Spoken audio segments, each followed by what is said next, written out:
This channel does not promote any violent, harmful, or illegal activities. All content provided by this channel is meant for an educational purpose only. মালদাতে আবারও শুটআউটের ঘটনা। গাজলে ব্যবসায়ীকে লক্ষ্য করে পরপর 5 round গুলি চলে। ব্যবসায়ীর গলা এবং পিঠে গুলি লাগে। গুলি চালিয়ে 3 লক্ষ টাকা নিয়ে চম্পট দেয় দুষ্কৃতীরা। আশঙ্কাজনক অবস্থায় মালদা মেডিকেল কলেজ হাসপাতালে চিকিৎসাধীন ওই ব্যবসায়ী। গাজলের কর্তিপাড়া এলাকায় গুলিবিদ্ধ হন তিনি। আহত ব্যবসায়ীর নাম মনোজিৎ মণ্ডল।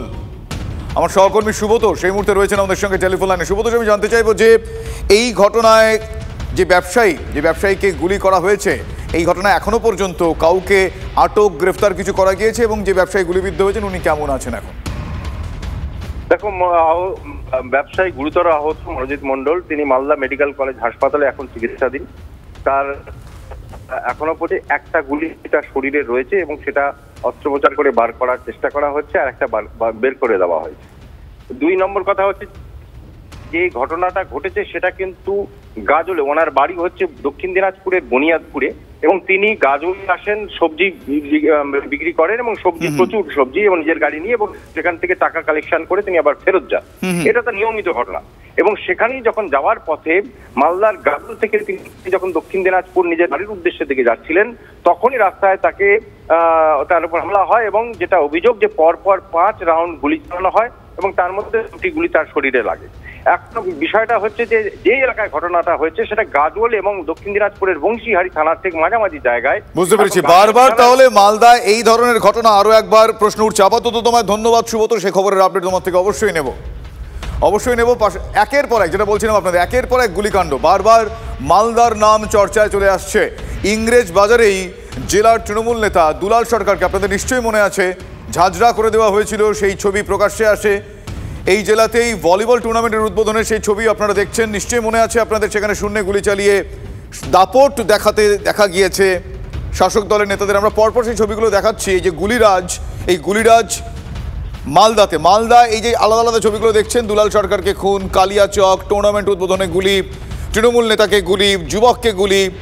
পরপর এই যে গুলিরাজ চলছে, ভোট যত এগিয়ে আসছে তত এই যে গুলিরাজ, দুষ্কৃতী দৌরাত্ম্য বাড়ছে। খুব স্বাভাবিকভাবেই খুব নিশ্চিন্তে থাকতে পারছেন না এ রাজ্যের মানুষজন, এবং পুলিশ প্রশাসনের ভূমিকা নিয়ে আবারও প্রশ্ন উঠছে। গোষ্ঠীদ্বন্দ্বের গুলিতে কালিয়াচকে রক্তাক্ত হওয়ার ঘটনা ঘটেছিল। উত্তরের এই জেলায় গুলি চলার আইন শৃঙ্খলা নিয়ে প্রশ্ন ওঠে খুব স্বাভাবিকভাবে।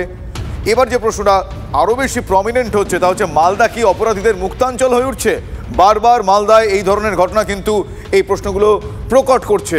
আরও একবার ব্যবসায়ীকে এই গুলি করার ঘটনায় বিষয়টা আরও প্রকট হলো। শুধু গুলি করে পালিয়ে যায়নি দুষ্কৃতীরা, সেই ব্যবসায়ীর থেকে টাকা নিয়েও পালিয়েছে। ফলে তার কাছে যে ওই সময় টাকা রয়েছে, এই খবরাখবর নিশ্চয়ই তাদের কাছে কেউ বা কারা যাচ্ছে।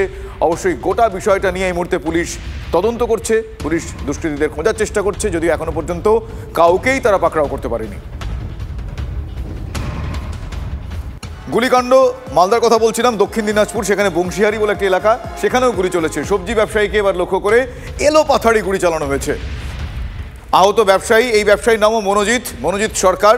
গুলিবিদ্ধ অবস্থায় প্রথমে গাজল হাসপাতালে তাকে নিয়ে যাওয়া হয়। অবস্থার অবনতি হওয়ায় মালদা মেডিকেল কলেজ হাসপাতালে তাকে ভর্তি করা হয়। এই মনোজিৎ সবজি ব্যবসার পাশাপাশি জুয়ার কারবারের সঙ্গে যুক্ত বলেও এখনো পর্যন্ত জানা গিয়েছে। তাই নিয়ে একটা শত্রুতার কারণেই গুলি চলে বলে পুলিশ এখনো পর্যন্ত এটা প্রাথমিক অনুমান হিসেবেই রাখছে। দাদা গুলি লেগেছে, তুমি এখন চলে আসো। তারপর তো আমি সমস্যার শুনে মেয়েকে কাকে নিয়ে যাবো, কী করবো, তখন আমার দেওয়ার বুকিং করলাম, ওরা গাড়ি নিয়ে আসলো, সঙ্গে সঙ্গে চলে গেলাম। তখন বললাম আমার মালদা নিয়ে যাচ্ছি, তুমি আসো। কোথায় গুলি লেগেছে?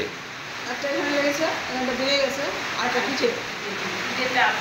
কারা গুলিটা করলো কি মনে করছে? আমরা বলতে আমরা